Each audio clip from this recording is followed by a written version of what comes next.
Welcome to the RealCare Baby Getting Started tutorial. Let's start by looking at the materials that came with your RealCare program. If you purchased a curriculum, it may come in one of two formats, on a curriculum CD or accessed online through a link provided in your order. In either case, the RealCare curriculum hosts 3 different 3-week units of instructions for your classroom use: basic infant care, healthy choices, and parenting. Here's the bottle. Baby can detect the presence of this bottle during feeding. Diapers. Diapers come in pairs, 1 green diaper and 1 yellow diaper. Baby must have 1 of each color diaper. IDs and wristbands. Each ID has a unique series of letters and numbers, A through F, stamped on it. If you see a 0, it is a 0 and not the alphabetic letter O. IDs function on a wireless radio frequency. The maximum range is about 3 inches from baby. IDs can get wet, are not affected showering, swimming, or washing dishes, and are not affected by tanning booths. Each baby comes with 1 ID for a student, which identifies that person as the parent. If the instructor allows, an optional second ID may also be provided as a babysitter ID. Each RealCare Baby 3 comes with a bodysuit, a sleeper, and the 2-piece pink or blue outfit it arrives in. There is also an optional outerwear clothing piece available. Each clothing article contains a sensor to track when baby's clothes are changed and to determine whether baby was dressed appropriately for weather conditions. A lesson entitled Safe and Comfortable Clothing and Temperature for Infants is also included in the curriculum, and it explains how to address issues associated with clothing and temperature tracking features of the RealCare Baby 3. Charging station and power supply. If you purchased just 1 baby, you will have a single baby charger like this. This is the 5-baby charging station. It can charge from 1 to 5 babies at a time. There are 3 parts to the charging station: the orange charging station hub, the power supply for charging the babies, and the 5 charging cables. The control center software and the wireless communication device. The control center software may come in one of 2 formats, on a CD or accessed online through a link provided in your order. It is used to control the babies, set up simulations, and print reports. The wireless communication device is also known as the X-Stick. This device should be plugged into a USB port directly on the computer before opening up the software. You will also receive an instructor key. The RealCare Baby has built-in rechargeable batteries and can communicate directly with your computer via a wireless radio frequency. Each baby is about 6.5 to 7 pounds and 21 to 22 inches long. They are anatomically correct, male and female, and come in 7 different skin tones or ethnicities. Because they have lifelike head and neck movements, the head does need to be supported at all times when the babies are turned on. Turn your baby over so you are looking at its back. Let's talk about what you see here on the battery cover of the baby. The red light is the power light. If your baby's batteries are charged, the red light is lit. The red light will flash when the batteries are low or turn off completely when the batteries are dead. The green light is the charging indicator. When the baby is plugged in for a charge, it will turn on. Once the baby is fully charged, that light will go out. The yellow light is the communication light. Right now, your yellow light flashes every 12 seconds or so if your baby is charged. That is normal. Next, you see the charging port for the baby. This is where you plug the baby into either a single charger or the charging station, and from there into a wall outlet. Next is the battery cover compartment lock. Only the instructor key will open this. The baby's serial numbers are located inside this compartment, as well as the baby's computer and rechargeable batteries. You normally never need to open this, so put the key ring away in a safe place.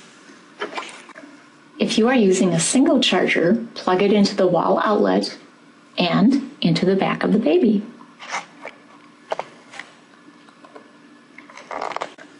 Please note that the single charger can only be used to charge 1 baby at a time. It should never be connected to the 5-baby charging station. This can damage the single charger and is not covered under warranty. Opening the Control Center software. Once your software is installed on your computer, you'll have an icon on your desktop, making it very easy to access the software. Be sure your wireless communication device is plugged into the USB port on your computer. Double-click on the icon on your desktop to open the software.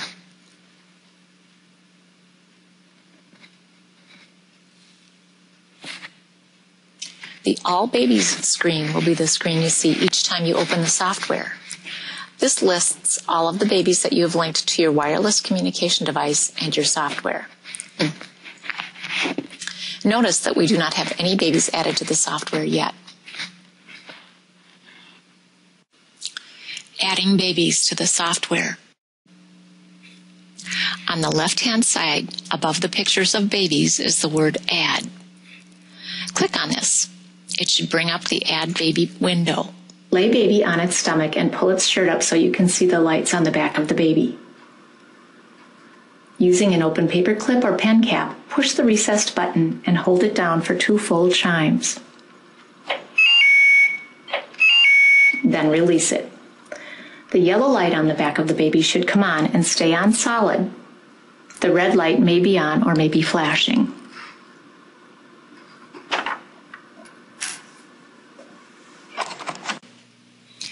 To the right of each baby that has been added, we can see the level of battery charge, whether it is communicating with the software, and the status of the baby. New babies usually add with available status, meaning they are not programmed for a simulation or demonstration. Once you've added your babies onto your computer, every time you open your software, you will see them. Babies will only communicate with one communication device at a time. If babies are added to another computer, they will no longer communicate with the system they were previously used with. Notice this box to the left of the baby. Anytime you want to work with any of the babies on your software, click this box to highlight the baby. Highlight any baby in the group, or you can de-highlight it. If you want to work with all of the babies, click on this X to the top of the babies where it says Baby ID. This will highlight all of the babies. Next, we want to program the babies, but before we do so, we need to create a report folder where all data from the babies will be downloaded into. To do this, we click on the Reports section and click Add. We'll create a name for this folder. Let's call it Health 1. Click OK. Now select the Available Baby window and choose one or more babies you'd like to program by clicking on the boxes next to them. Today I want to program all the babies I have, which in this case is 2. And then I click on Program Baby. In the Program Baby window, I will select the class folder that we just created by scrolling down and clicking on Health 1. I want to enter a student name for the first baby. Notice we're on baby 1 of 2 right now. The student's name is Jason Clark. Jason decided to name his baby Sal. A baby's name is not required here, but if the student chooses to name the baby, the student's name and the baby's name will show up on the birth certificate, which we'll look at in a few minutes. Next, we need to choose an ID to link to this baby. Look at the number on the ID and enter that number.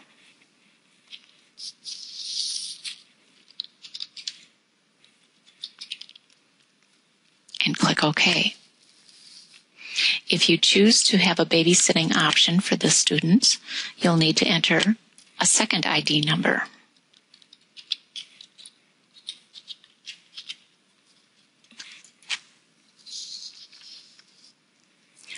The primary caregiver, which is ID 1, and the babysitter ID, which is ID 2, should stay with this baby. Keep them in the same box as the baby or in the baby's pants or diaper bag when in storage. This way you will never have to do this step again. However, if you choose not to keep the IDs with the babies, you will have to program these numbers each time so that the baby is linked with a specific ID. When you program each baby for the first time, you will need to enter the gender and ethnicity into the Control Center software. Once this has been entered, you will not need to enter it again. Next, we need to set a time for the simulation to begin. Let's set the simulation for this coming Friday at 4 p.m. and have it end on Monday at 7 a.m. The green box gives a summary of when the simulation will begin and how long it will last. Next, we need to set a schedule for this baby. The schedule helper will give us an option of choosing between 15 different schedules, ranging from easy to medium to difficult. Each day of a simulation needs to be assigned a schedule. You can choose an easy mix, a medium mix, a hard mix, or a random mix, or you can customize each day and choose a different type of mix for the student. You can find out more about schedules in the curriculum CD. Click OK. Next, we want to determine whether we would allow for quiet times. Quiet times would turn the baby to a quiet. In other words, the baby would not cry during these times.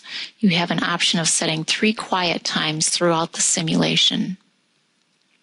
Some teachers prefer not to allow this because it does not make for a realistic simulation.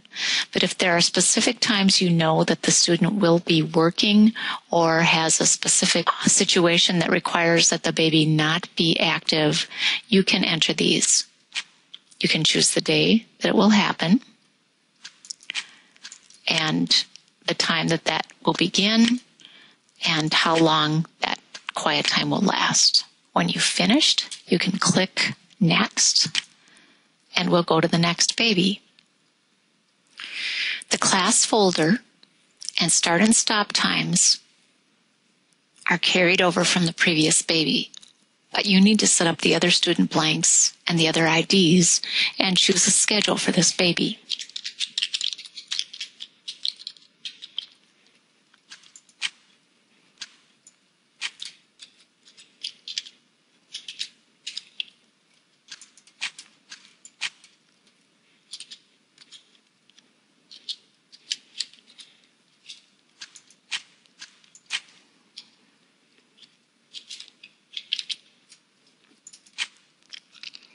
We'll keep this baby on a medium mix and click Done.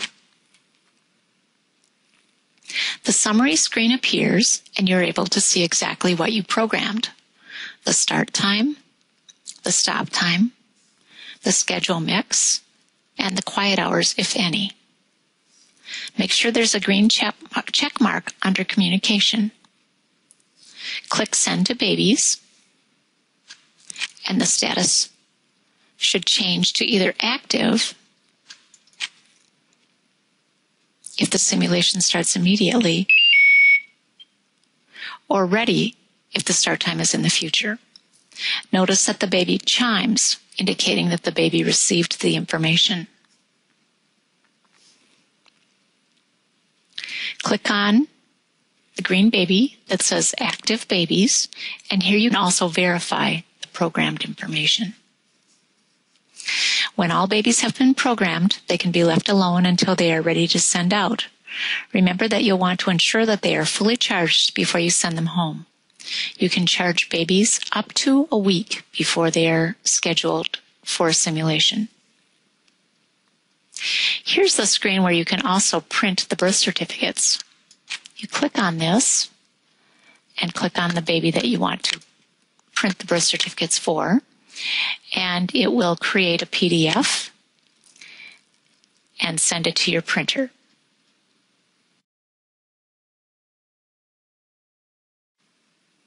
Getting reports. After a simulation has ended, you'll want to retrieve the simulation report data from the baby. This report will tell you what kind of care baby received during the simulation. At the end of the simulation, the baby status changes to Report Due.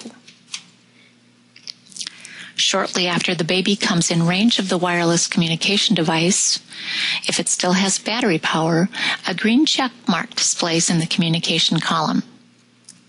The software automatically downloads the simulation report for report due babies as soon as they come in range. Baby status changes from report due to pending and then to available. To find the simulation report, look in the Reports section. On the left-hand side of the screen, there is a default report folder called No Class. Any report folders you have created will be listed below the No Class folder. Click on the report folder you assigned when programming baby. All reports that appear in a folder are saved, and they are safe and have to be physically deleted or moved by you to leave the folder. Let's look at the report results for a student in the third period, Sarah Smith. This detailed report contains information on care and mishandling events and gives a performance overview percentage, which can be used for grading purposes. If you have a RealCare Baby 3, you will have a page 2 of this report, which shows the average, high, and low temperatures to which baby was exposed during the simulation.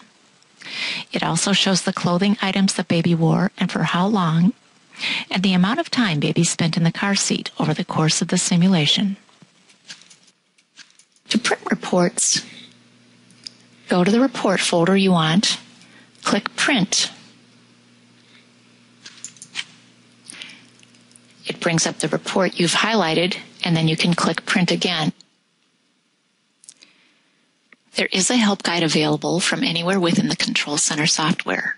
Simply click on Help, and you will see a 49-page document that contains a wealth of information about the babies, the software, and programming the babies. This concludes the RealCare tutorial.